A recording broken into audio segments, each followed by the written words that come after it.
Thank you, Dr. Hayes and Dr. Saw. So I know we heard a really fabulous lecture yesterday by Dr. Trammell addressing sort of the science and physiology of pregnancy and the hormonal effects on SCAD. So I kind of decided for this session, and I know we're kind of trying to stay on time, I would talk a bit about pregnancy-associated SCAD, but starting with a case. And so for those of you who are SCAD patients, I hope there are points from this talk that will be helpful for you.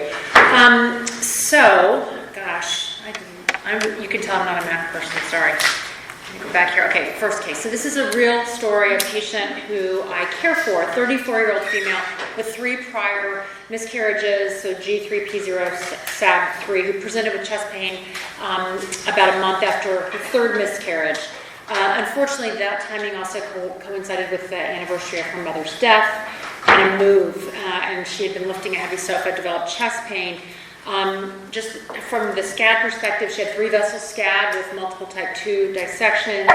TIMI3 flow throughout was managed conservatively, had preserved ejection fraction, did have some mild bleeding in the left renal. Kind of looked a little unusual, had some translucent skin, negative genetic testing with the Ambry panel. So did start feeling better, got a cardiac rehab, did well, and really managed this profound grief she'd been carrying since the loss of her mom several years before, and really made a lot of progress. I saw a big change in her after cardiac rehab and counseling. So she, of course, shows up and says, after she stopped having chest pain, the next question was, well, when can I try to get pregnant again? This is an example of her. This is her angiogram. So what do? So, we kind of wanted to do this in a formal way. She was one of the earlier people that I had sort of taken care of, and we kind of knew the real easy conservative answer, which was absolutely not, but she really wasn't buying that answer. So we collaborated with our OB colleagues, got a high-risk OB consult. They did a workup to find out whether or not she had a blood disorder that could have contributed to her early miscarriages. That was negative. Her other structural eval was normal, and she was having regular periods at this point, and had conceived easily, so didn't need any type of assistive reproduction. So what we do now, and we did then, she was sort of, again, one of our first cases, is we sort of did a collaborative discussion about her with our multidisciplinary team that consists of OBs, high-risk OBs, and then regular OBs that would be delivering, the OB anesthesia people, and our CVD and women team and fellows. And we all agreed unanimously that we did not recommend or endorse a pregnancy, and certainly said to her we could not give her much data on this, but the risk would not be 0, definitely, and that we knew if she had a pregnancy-associated SCAD, she'd be more likely to end up with complications. And we also were worried that if she had another pregnancy, very similar to the discussion with Dr. Hayes' case this morning, that I guess most of you weren't here for, that the grief of a miscarriage would also perhaps trigger another SCAD event. So we suggested a vasectomy for her husband, and we documented this in the chart, and had this shared decision-making experience where we told her exactly what we thought, and she shared with us that that was exactly not what she wanted to do. So she decided to proceed with a pregnancy anyway. And we certainly told her, we're here to care for you, we just don't endorse this, And so we decided, as we would anyway, to continue baby aspirin and beta blocker throughout her pregnancy.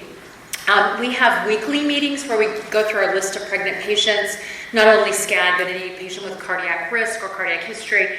And then monthly, we review the list with the whole multidisciplinary team.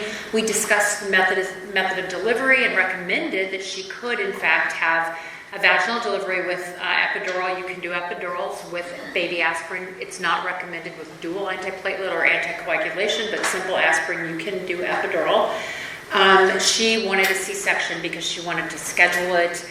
We debated this, explained to her that C-section offers no benefit in this situation, but she wanted one anyway, and so her OB conceded, and the date was planned. She delivered her baby, beautiful 6-pound, 8-ounce baby girl, had no complications, breastfed for 6 months, and did very well. We did suggest that she just, sort of walk during the postpartum period. We did not want her to do vigorous exercise, because we were sort of really concerned about her vulnerability, and she's now pregnant with her 2nd child.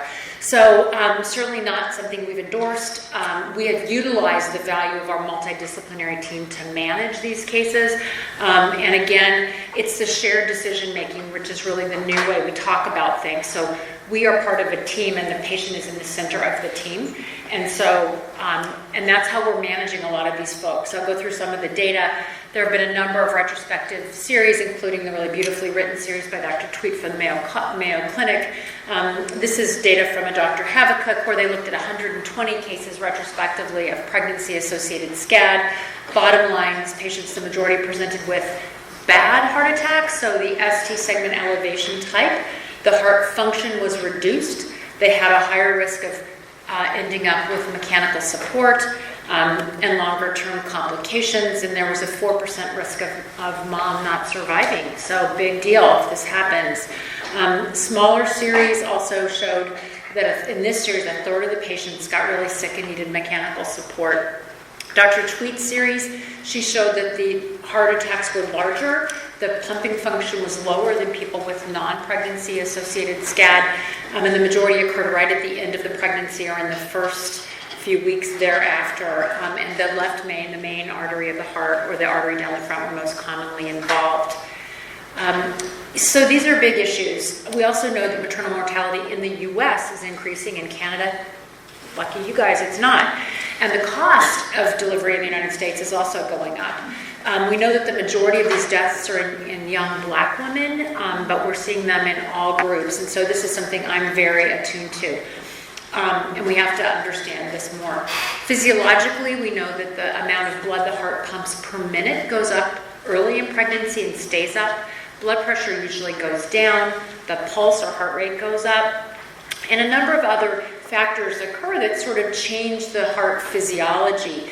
Additionally, you throw in surges and changes in hormones that cause the blood vessels of the heart to be more fragile. Some of these hormones of pregnancy actually cause the vessel to swell, and the strong bridges that hold vessels together and make them very tough loosen up. Now that's partially physiologic, so that when a woman goes into labor, the cervix loosens and allows the baby to pass through the birth canal.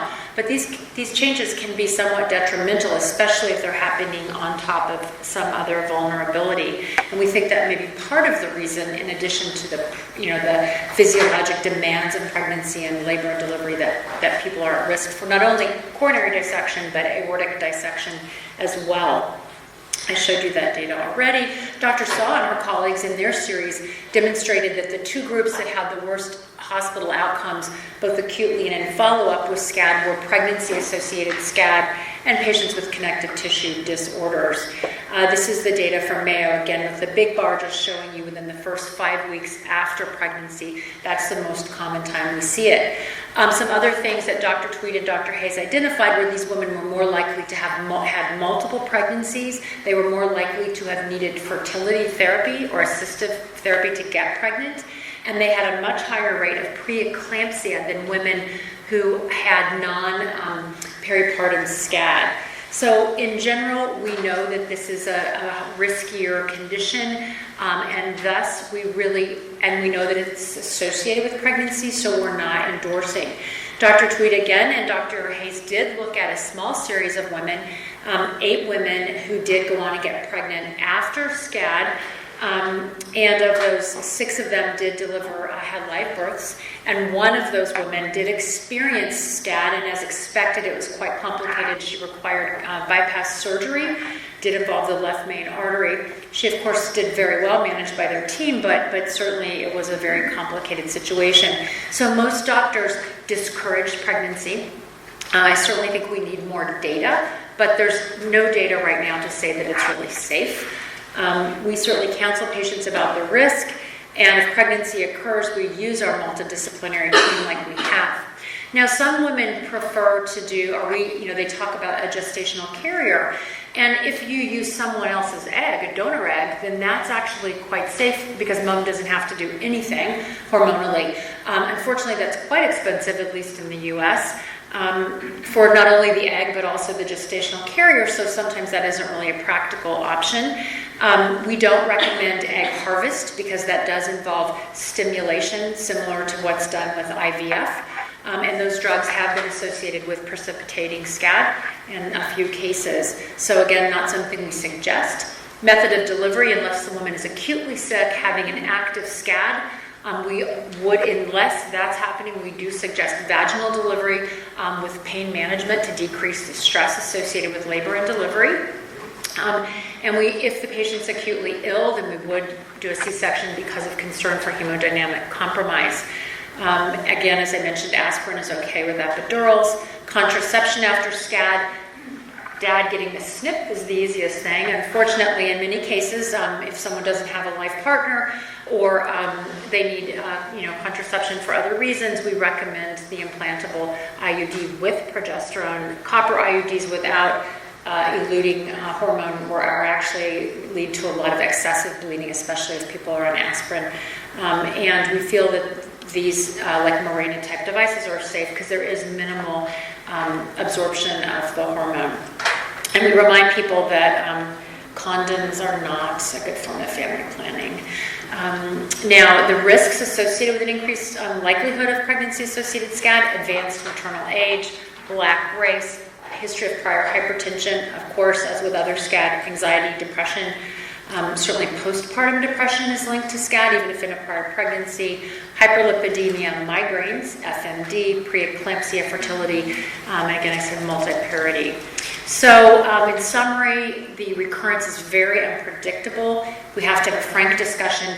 I talk to people as soon as they've had their SCAD event, if they're young and of reproductive age, particularly if they've never had a successful pregnancy. We have this discussion early on. We really don't know the safety of egg harvest or IVF, but are somewhat very cautious, and oftentimes the fertility people will send them to us to clear them for IVF, and again, we really can't do that. So oftentimes that will not be offered. And we also know if pregnancy-induced SCAD happens, more complications, as we discussed. So I think really we need more data on how best to manage these patients so that we can have safer outcomes for mom and babies. I think those are really the main points of my discussion. So thank you very much.